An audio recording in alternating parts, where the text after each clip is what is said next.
Assalamualaikum Ibu, selamat siang. Waalaikumsalam, siang.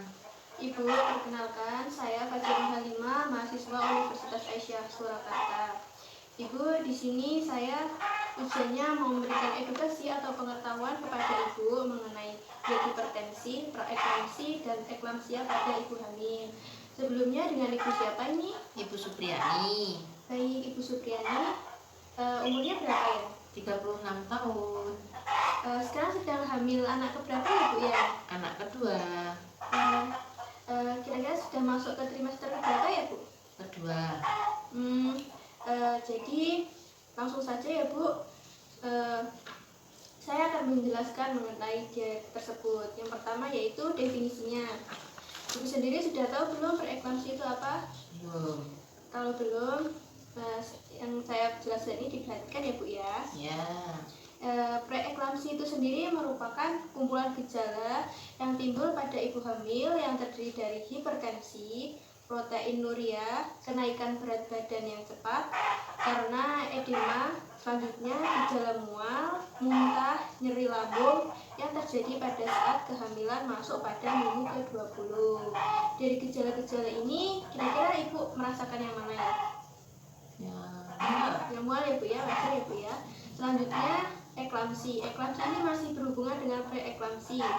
Karena eklamsi ini merupakan kondisi tekanan darah tinggi dan kelebihan protein dalam urin selama kehamilan atau preeklamsia. Yang selanjutnya ya Bu ya, ini ada gejala-gejalanya. Saya jelaskan lagi gejalanya. Yang pertama yaitu nyeri kepala, penglihatan kabur. Yang ketiga mual, muntah, nyeri pada ulu hati, edema pada kaki. Edema itu bengkak ya Bu ya.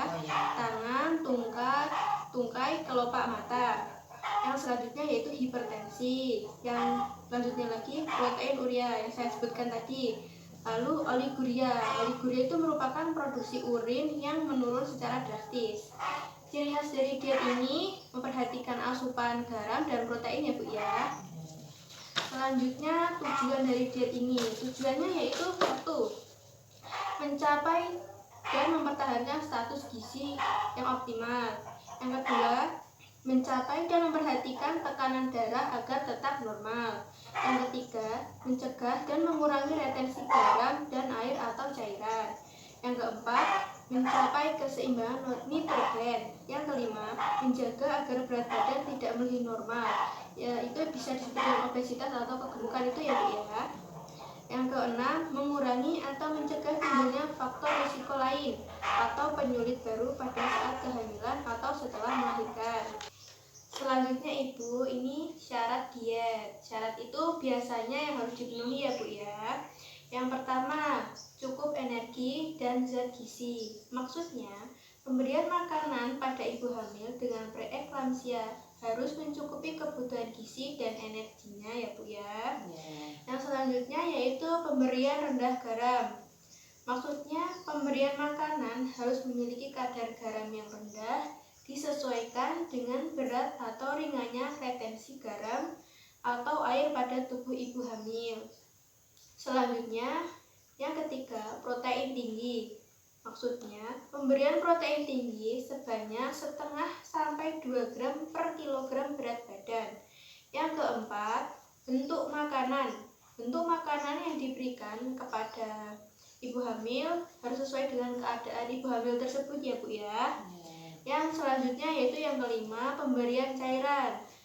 Maksudnya, cairan yang diberikan saat diet preeklamsia sebanyak 2,500 ml per hari.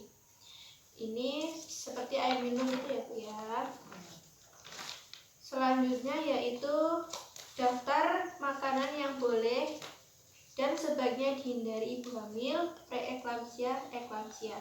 Yang pertama yaitu makanan terlalu asin, itu seharusnya dihindari.